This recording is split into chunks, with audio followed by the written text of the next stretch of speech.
Le Moyen Âge est une période historique européenne située entre l'Antiquité tardive, 5e siècle, et la Renaissance, 10e siècle, début des temps modernes. Le féodalisme est le régime politique, économique et social développé en Europe pendant le Haut Moyen Âge, mais surtout au siècle XII et XIII, pendant le Bas Moyen Âge, est un système politique dont l'autorité centrale partage dans les faits le pouvoir souverain avec des principautés, des fiefs ou des fédérations gouvernées par des seigneurs. Au début du féodalisme, le système social constitue une pyramide, au pied de laquelle se trouvent les paysans qui représentent les 90% de la population et au sommet les rois. Après, on distingue les clerges, la noblesse et finalement les rois, la royauté.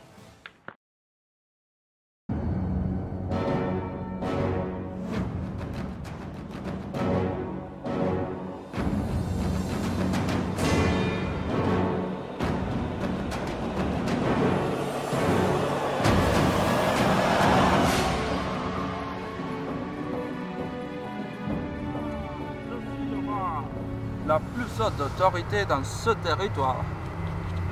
Ici, je prends toutes les décisions politiques et religieuses. Je peux faire et décider ce que je veux. Mais pourquoi? C'est très facile. Simplement parce que mon pouvoir émane par la grâce de Dieu. Je veux dire un secret. Toi, viens ici.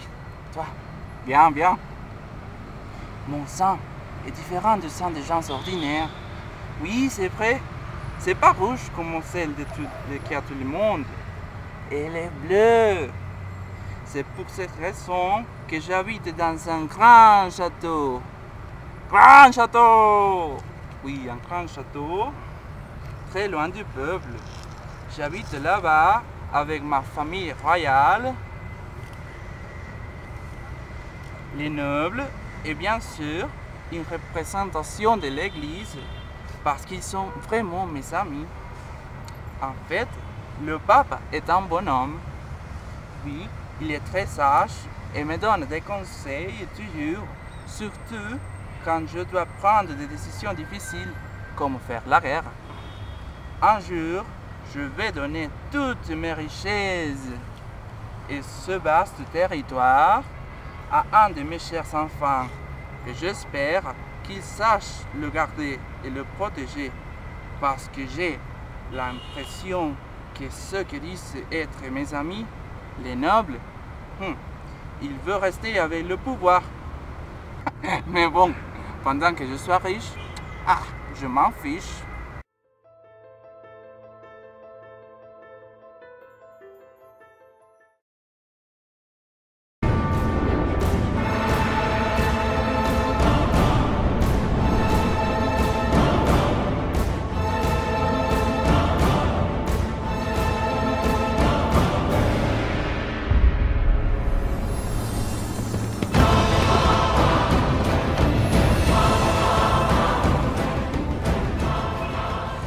Merci. La noblesse d'un pays ou d'une province désigne l'ensemble des familles dont le membre exerce ou peut exercer certaines fonctions d'autorité militaire ou civile, des charges publiques qui leur sont réservées, comme les emplois nobles. Mais il y a deux types de noblesse, haute et basse.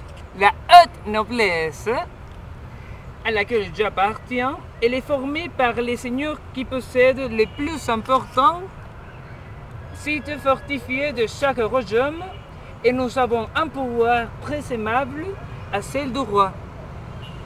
Notre magnifique pouvoir se trouve objectivement dans la possession d'un grand nombre de vassaux, de châteaux et des armes. La haute noblesse la basse noblesse, et la hiérarchie formée par les sujets de notre haute noblesse, les barons par exemple. La différence est exclusivement économique. Leurs fiefs, leurs vassaux, leurs armes sont inférieurs à ceux de la haute noblesse. C'est inférieur à moi. Nous, la noblesse, nous avons beaucoup de privilèges. Par exemple, porter des armes, porter les qualifications de noble, écuyer, comte, vicomte, etc. Pouvoir être reçu dans l'ordre du roi, bénéficier des écoles et des institutions privées. C'est vachement rôle, hein?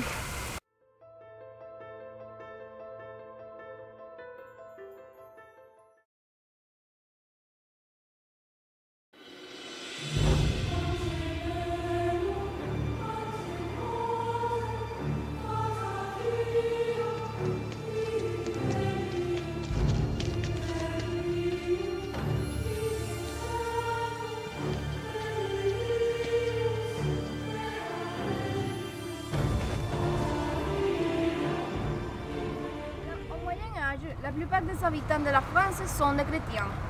Les bons iront au paradis. Les mauvais seront condamnés à l'enfer.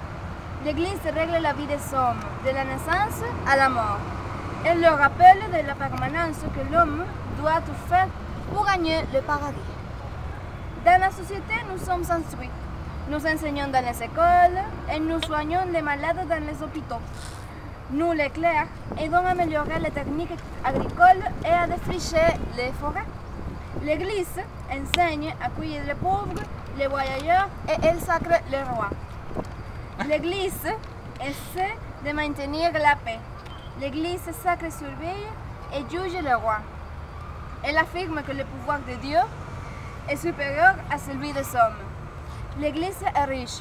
Elle possède de vastes domaines et le peuple lui verse un impôt, la dîme.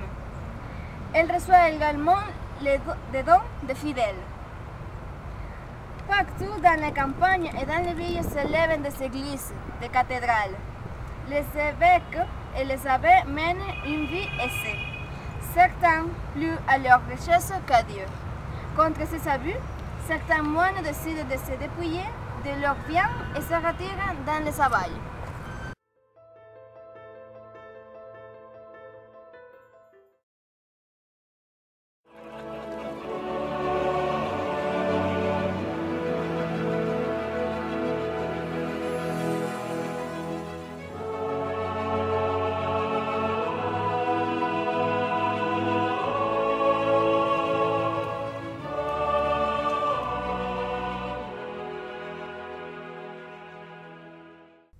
Je suis des paysans qui travaillent dans la terre du seigneur féodal. Je suis considéré attaché à lui et donc transférable avec la terre. Je représente la position d'ancien esclave. Je dois demander de la permission si je veux me marier. Là, comme ça. En échange de mon travail, le seigneur féodal doit me protéger et il ne peut pas me faire partir. Mais je dois payer une contribution très chère pour le droit de rester dans la terre. Malgré toutes ces conditions, je suis satisfaite parce que j'ai de la nourriture et un lieu pour vivre avec ma famille. Et pour moi et pour ma bébé, ça suffit. Oui, c'est fini. C'est tout. Ouf.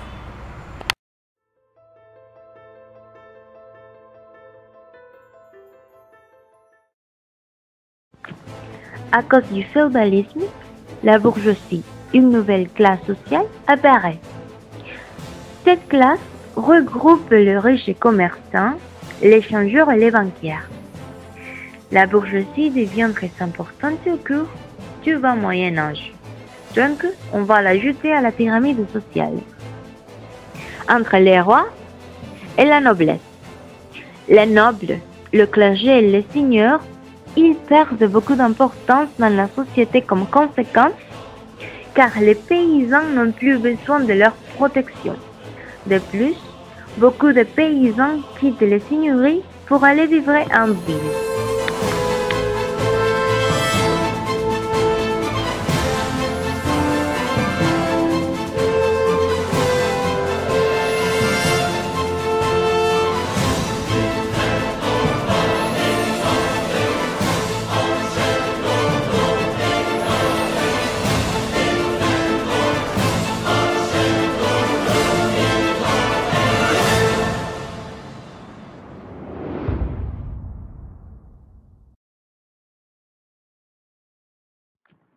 À cause du féodalisme, la bourgeoisie, une nouvelle classe sociale, apparaît. 4. Mais bon, pendant que je sois riche, je m'en fiche. Des noblesses haute et basse. La haute noblesse.